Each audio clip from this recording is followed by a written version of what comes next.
रामेश्वरम नामक एक गांव में बालू नामक एक लड़का रहता था। बालू बचपन से ही अनाथ था। वह मंदिर में रहता था क्योंकि उसको कोई घर नहीं था। लोगों की मदद करके वह बदले में उनसे खाना पीना मांगता था। अब क्योंकि बालू का अपना परिवार नहीं था, वह गांव के हर किसी को अपना ही मानता था, परंतु गांव में कोई भी उसकी परवाह नहीं करता। बालू को बहुत बुरा लगता था। कभी कभी उसको बहुत सारा काम करने के बाद भी ठीक से खाना नहीं मिलता। बालू हमेशा बड़े बड़े सपने देखा करता था। मंदिर में बैठे बैठे बालू सोच रहा था कि वह अपने सपनों को पूरा कैसा करेगा, जब उसने मंदिर के पंडित को बचा हुआ दान चोरी छुपे चुराते हुए देखा और घर की ओर निकलने लगा। पंडित ने बालू से कहा, हे बालू, आज का प्रसाद भी खत्म हो गया है। तुम इसी का इंतजार कर रहे थे ना? पर नहीं है तो पानी पी लो और सो जाओ, और हाँ, मंदिर पे नजर रखना। पंडित जी, क्या आपकी कोई इच्छाएं हैं? ऐसा क्यों पूछ रहे हो? तुम मेरी इच्छा पूरी करोगे क्या? जब आपकी कोई इच्छाएं हैं तो आप किसको पूछते हो? देवी माँ के अलावा और कौन है? तो जो मांगे वो पूरा कर देती है क्या? जब तक देवी माँ सामने प्रकट नहीं हो जाती, तब तक तुम दिल से प्रार्थना करते रहना, फिर वो तुम्हारी इच्छाएं पूरी करेगी। चलो, मुझे अब देर हो रही है, मुझे जाना है। ऐसा कहकर पंडित चला गया। बालू खड़ा हुआ और देवी माँ की मूर्ति के पास गया।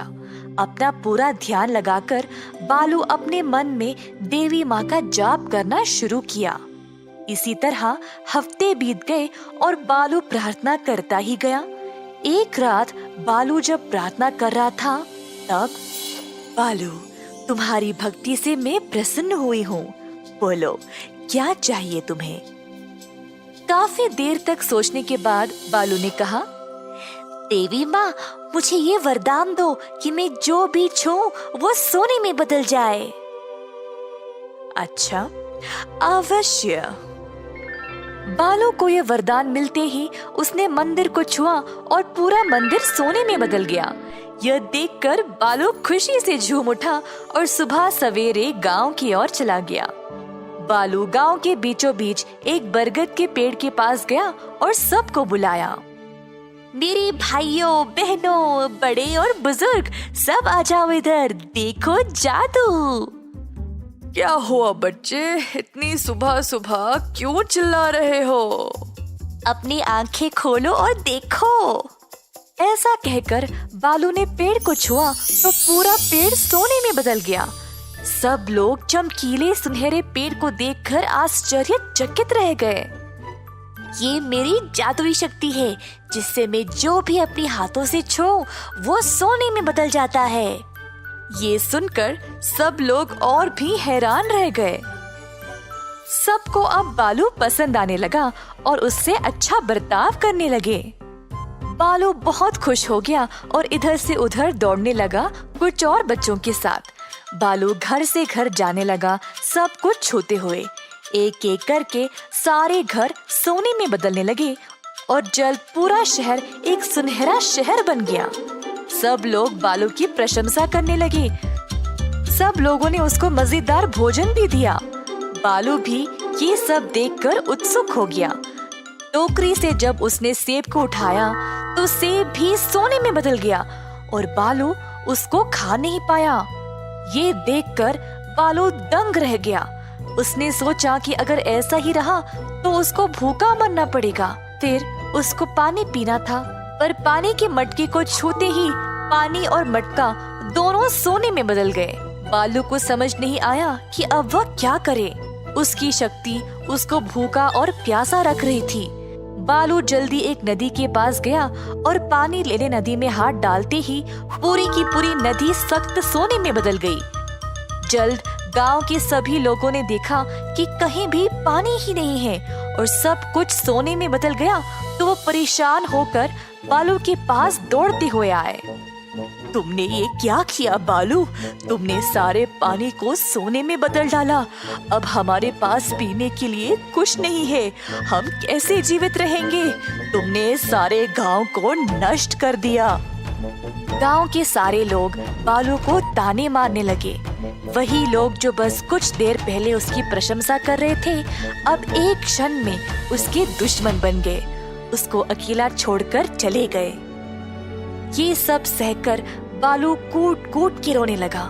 बालू को इतना दुखी और परेशान देखकर देवी माँ फिर से उसके सामने प्रकट हुई। क्या अब तुमने देख लिया कि तुम्हारी इच्छा का परिणाम क्या हुआ? तुमने कुछ सीखा या नहीं? देवी माँ, मैं बचपन से अकेला हूँ, तो मैंने इस गांव को ही अपना माना था। मुझे लगा अगर मेरे पास ऐसी कोई शक्ति होगी तो सब लोग मुझे पसंद करेंगे और मेरे साथ रहना चाहेंगे। मेरा और कोई इरादा नहीं था। ठीक है बालू, मैं इस वरदान को वापस ले लूंगी और सब कुछ पहले जैसा कर दूंगी। ऐसा कहकर देवी माँ ने सब कुछ ठीक कर दिया और बालू को आशीर्वाद दिया कि वह हमेशा स्वस्थ रहे और गांव के सभी लोग उसको प्यार करें और उसका अच्छे से ख्याल रखें। इस कहानी से हम ये सीखते हैं कि जो भी अपनी बुद्धि का उपयोग नहीं करेगा वो कभी कुछ नहीं पा सकता, पर जो सोच समझकर काम करता है वो दुनिया की किसी भी बाधा को आसानी से पार कर सकता है। एक समय की बात है जब दूर एक राज्य में रहता था एक सच्चा और अच्छा महाराज। वह बहुत बुद्धिमान था और उसने एक शानदार सिंहासन खड़ा किया था। महाराज अत्यंत धनवान भी था। उनके पास थे 7 गुप्त कक्ष जहाँ पर वह अपना सारा सोना और धन रखा करते थे और केवल उन्हीं को उन कक्षों की पहुँच थी। उन कक्षाओं को खोलने की चाबी उनकी छड़ी थी, जिसको वो हमेशा अपने पास ही रखते थे। छड़ी के ऊपर एक हरा रत्न था, जिसको कक्ष के दरवाजे के ताले लगाने की छेद में डालना होता है, जिससे वो बड़ा दरवाजा खुल जाता है। अब सारे धन दौलत में महाराज को एक चीज बहुत प्यारी थी, जो 7वें कक्ष में रखा हुआ था। वह एक सुंदर अंगूठी थी, जिसको महाराज की माँ ने मरने से पहले दिया था। अतः महाराज ने उस अंगूठी को एक शीशे के बक्से में रखा था। हर रोज अपनी माँ की याद में वह उस अंगूठी को देखा करते थे और फिर अपनी छड़ी से दरवाजा पर ताला लगा देते थे।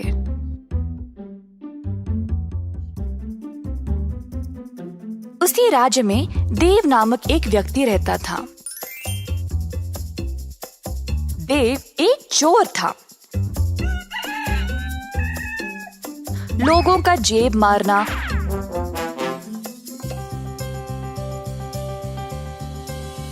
और छोटी मोटी चोरी दुकानों से करना उसका काम था। मगर अब देव इन छोटी मोटी चोरियों से ऊब गया था। अब कुछ बड़ा करना चाहता था, अमीर बनने के लिए। अब एक ही जगह इस लायक थी, महाराजा का महल। पर वो उधर जाएगा कैसे? महाराजा से ही सीधा कैसे चोरी करेगा?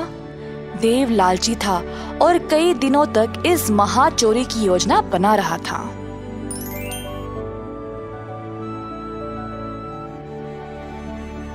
एक दिन देव महल के इर्द गिर्द घूम रहा था जब उसकी मुलाकात उसके एक बचपन के दोस्त से हो गई, जो अब एक महल का पहरेदार था। प्रणाम मेरे दोस्त, कैसे हो? बहुत खूब देव, अब मैं राजमहल के दरवाजे की पहरेदारी करता हूँ। बहुत समय के बाद हम मिले हैं, तो तुम क्या करते हो? देव ने सोचा कि यही मौका है अंदर घुसने का। दरअसल मैं एक लेखक हूँ और हमारे राज्यों की अनोखी सुंदरता के बारे में लिख रहा हूँ।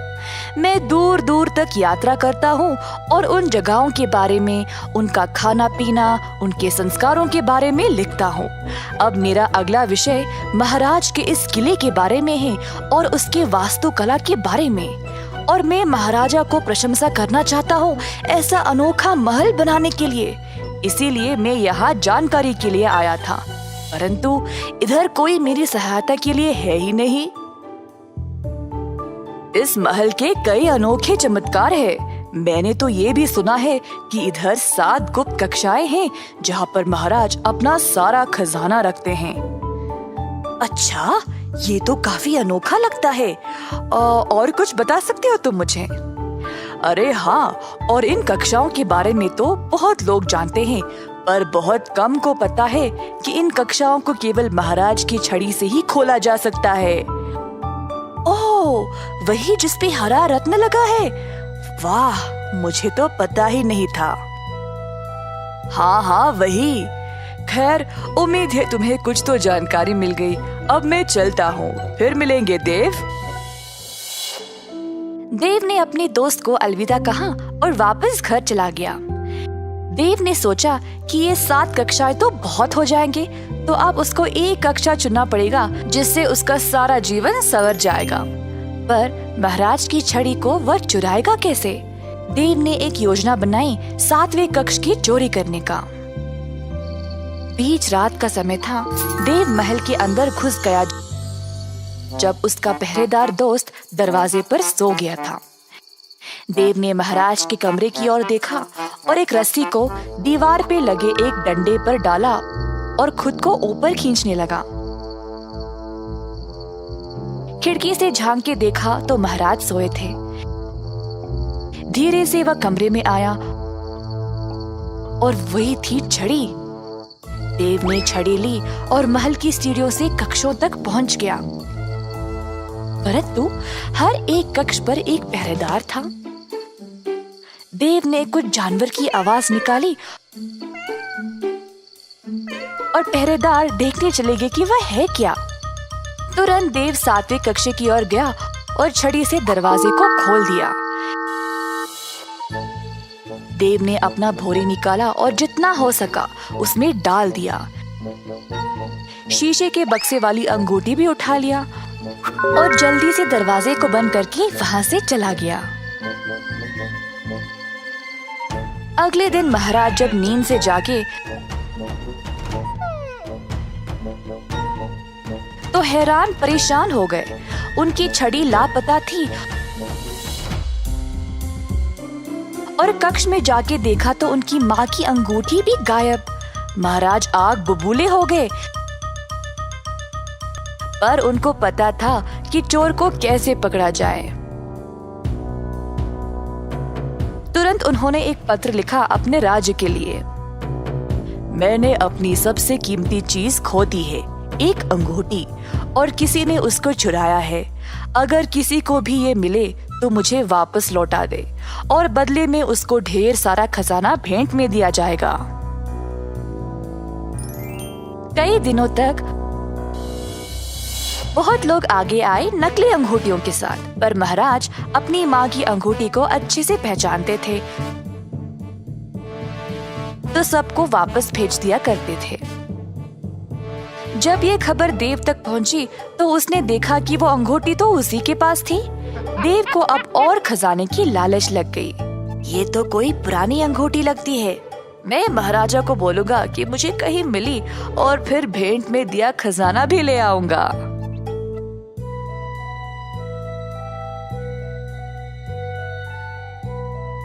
देव महाराज के पास गया और बोला, प्रणाम महाराज, मुझे ये अंगूठी मिली है तो आपको दिखाना चाहता था।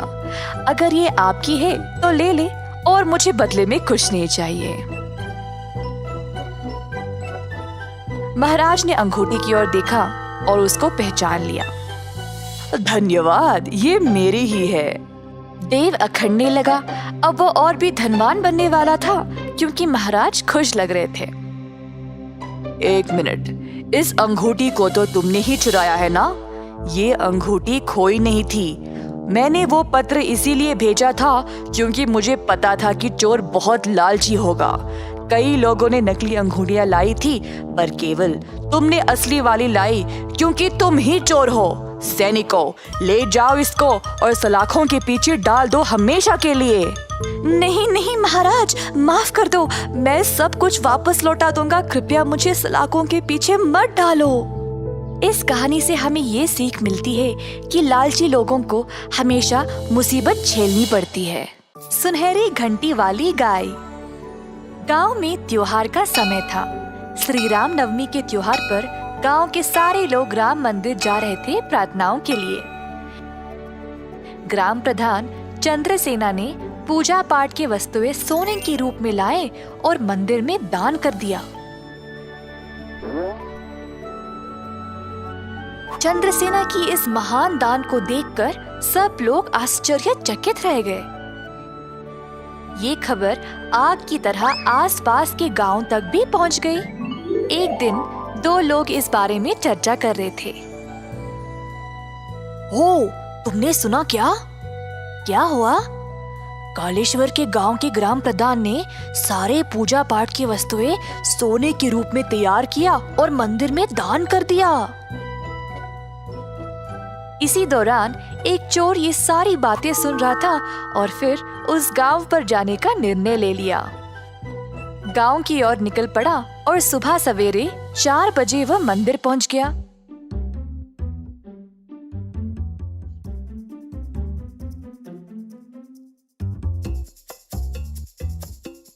चोर ने मंदिर की कक्ष के दरवाजे को खोलने की कोशिश की।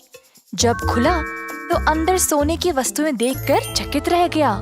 जल्दी में उसने आगे की सीढ़ी नहीं देखी और फिसल गिर पड़ा।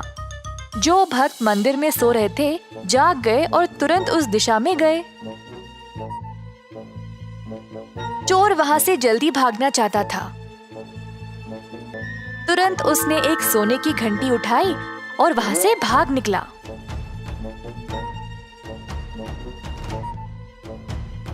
जब तक भक्त वहां पहुंचे, उन्होंने देखा कि सारे दरवाजे खुले पड़े थे और सब कुछ बिखरा पड़ा था। उनको समझ आ गया कि वहां चोरी हुई थी। सब चीजों में से सोने की घंटी गायब है। क्या तुम्हें वो आवाज सुनाई दे रही है? हाँ, घंटी की। चलो, चोर आसपास ही होगा। जैसे चोर भाग रहा था, घंटी बजी जा रही थी और लोग भी घंटी की आवाज सुनते सुनते चोर का पीछा कर रहे थे। चोर को समझ नहीं आया कि वह क्या करे।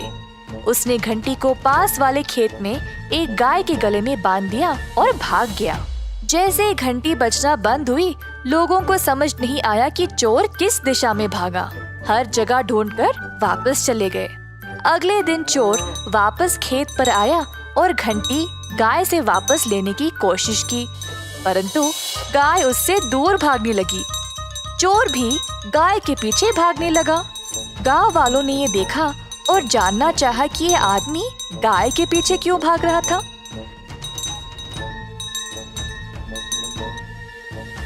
तभी उन्होंने देखा कि वो सोने की घंटी गाय के गले में लटक रही थी। अब सबको समझ आ गया कि वही आदमी ने चोरी की थी। सब उसके पास आए और उसको रंगे हाथ पकड़ लिया। इस कहानी में हम ये सीखते हैं कि अपने पापी कर्मों से चाहे हम कितना भी दूर भागने की कोशिश करें, वे कभी मिटते नहीं। कई साल पहले की बात है। एक महान से राज्य में कृष्णदेवराय नामक एक शासक रहा करते थे। उनकी माँ बहुत धार्मिक महिला थी। माताजी ने अपने जीवन में कई धार्मिक स्थानों का दर्शन किया और बहुत सारे पूजा पाठ में भी भाग लिया था। महाराज अपनी माँ से बहुत प्रेम करते थे। जैसे साल बीतते गए,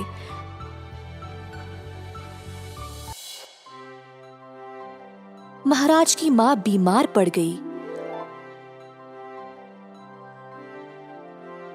महाराज ने राज्य के सबसे अच्छे चिकित्सकों को बुलाया, परंतु माँ जी की अब उम्र हो चुकी थी। सबसे अच्छी दवाई भी काम नहीं किए और अंत में वह चल बसी। महाराज कृष्णदेवराय अकेला महसूस करने लगे और अपनी माँ को बहुत याद करते थे। जब उनकी माँ बीमार थी, तब वह अपने बेटे से आम खाने की मांग करती थी, परंतु आम का बंदोबस्त करने से पहले ही वह चल बसी। महाराज को ये बात और भी ज्यादा चुभने लगी कि वह अपनी माँ की आखिरी इच्छा पूरी नहीं कर पाए। आखिरकार समय आ गया था उनको इस संसार से विदा करने का। अंतिम संस्कार करने के लिए जो पुजारी आए थे, वे माता जी की आखिरी इच्छा के बारे में जानकर उसका गलत फायदा उठाना चाहने लगे। महाराज, आपकी माता जी की आखिरी इच्छा मीठे आम खाने की थी, जो अधूरी रह गई। अब उनकी आत्मा की शांति के लिए आपको कुछ सुनहरे आम दान में देना होगा। क्योंकि महाराज पहले से निराश थे, उनको लगा कि उन्हें इतना तो करना चाहिए। उनको पुजारियों पर अंधविश्वास था और बात मान ली।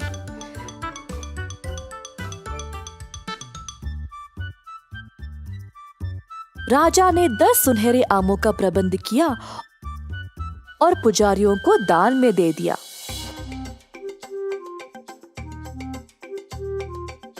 पुजारी बहुत खुश थे कि उनकी दुष्ट योजना काम कर गई। अंतिम संस्कार करके सोने के आम लेकर अपने अपने घर वापस चले गए। हालांकि महाराज के सेवक बुद्धिमान रामदास ने देखा कि क्या हुआ और राजा को दिए गए पुजारियों के तर्क को समझ नहीं पाया। पुजारियों के हाथ में सुनहरे आम कैसे एक मरे हुए इंसान की आत्मा को खुश कर सकता है? उसको पता था कि पुजारियों ने महाराज को बेवकूफ बनाया। रामदास ने उन सबको सबक सिखाना चाहा। कुछ दिनों बाद रामदास ने पुजारियों को अपने घर आमंत्रित किया।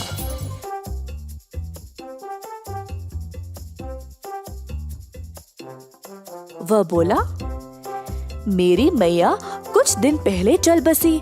मुझे लगता है उनकी आत्मा को शांति नहीं मिली।